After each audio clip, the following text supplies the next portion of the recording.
For today's video ay magluluto tayo ng ubing halaya. Hiwain natin ng ganyan. Yan, pa-cube or mas maigi, maliliit. Mas pino ang parang mashed potato, ganyan. And then, magpakulo tayo ng gata.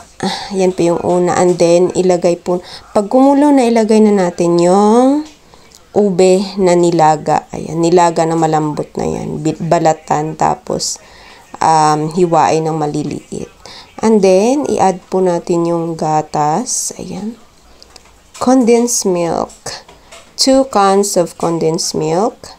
Haluin hanggang sa lumapot. Wala na pong ibang nilagay dyan, kundi condensed milk lang. Ganun lang. Para hindi gaano matamis. Para iwas sa diabetes. Ayan. Haluin, continuous na halo kasi on medium heat lang kasi masusunog siya. Hanggang sa lumapot at maging pinong-pino ng ating ube. Ayan, purple ube po yan. Para sa paggawa ng ubing halaya. Pag medyo, ano na siya, thick na siya or malapot na siya, pwede na yan. Pero yan, continuous pa rin sa paghahalo.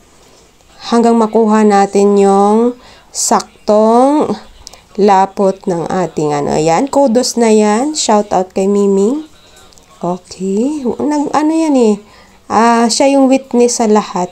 At habang kami naghahalo ng ubing halaya ay gumagawa naman si Kuya ng order niyang 2-layer special cake. Ayan, chocolate cake.